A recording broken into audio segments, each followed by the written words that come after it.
এই চিঠিটি 1994 সালের 6 এপ্রিল সালমান তার প্যাডে নিজ হাতে লিখেছিলেন। কি লেখা আছে নিজেরাই পড়ুন। সালমান শাহ সেই সময় তার স্ত্রী সামিরাকে তালাক দিতে চেয়েছিলেন। এখানে বিস্তারিত সেই কথাগুলোই তিনি লিখেছেন। তারপরে আমি আপনাদেরকে পড়ে শোনাই। এখানে লেখা আছে, এটা কিন্তু সালমান শাহর নিজস্ব প্যাড, প্রিন্ট করা প্যাড। এই প্যাড তিনি ইউজ করতেন। লেখা, আমি চৌধুরী মোহাম্মদ শাহরিয়ার, পিতা কমরুদ্দিন আহমেদ চৌধুরী, গ্রিন রোড, বাসার নাম্বার দেওয়া আছে। স্বেচ্ছায়, সজ্ঞানে এবং সুস্থ মস্তিষ্কে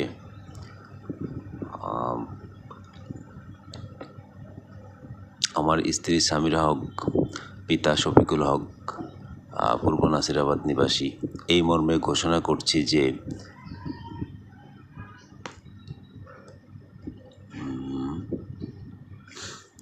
আমার স্ত্রী সামিরা হক যদি আমার সাথে তার সম্পর্ক ভেঙে দিয়ে তালাক নিতে চায়, তাতে আমার কোনো রকম আপত্তি থাকবে না।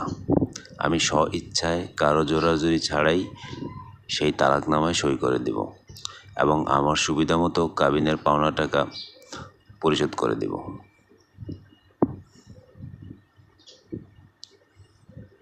মানে কি এমন ঘটলো যে সালমান শাহ তার নিজস্ব প্যাডে এই কথাগুলি লিখলেন সেই 1994 সালের 6 এপ্রিল। এই যে তারিখটা দেখেন লেখা আছে কোনায়।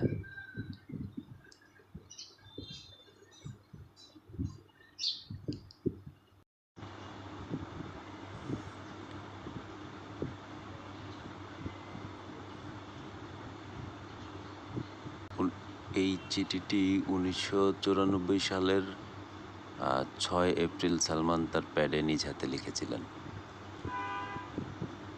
কি লেখা আছে নিজেরাই পড়ুন।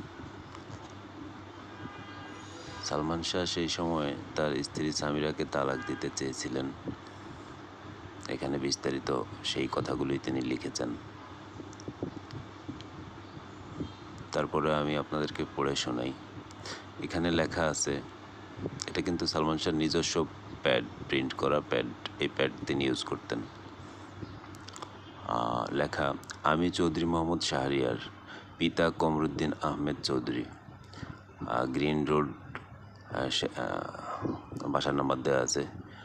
স্বেচ্ছায়, সজ্ঞানে এবং সুস্থ মস্তিষ্কে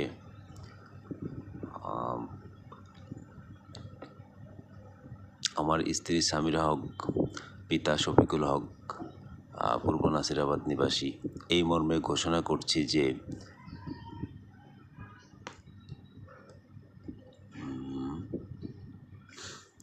আমার স্ত্রী সামিরা হক যদি আমার সাথে তার সম্পর্ক ভেঙে দিয়ে তালাক নিতে চায়, তাতে আমার কোনো রকম আপত্তি থাকবে না।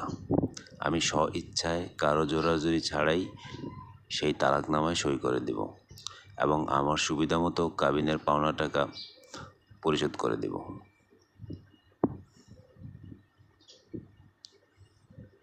মানে কি এমন ঘটলো যে সালমান শাহ তার নিজস্ব প্যাডে এই কথাগুলি লিখলেন সেই 1994 সালের 6 এপ্রিল।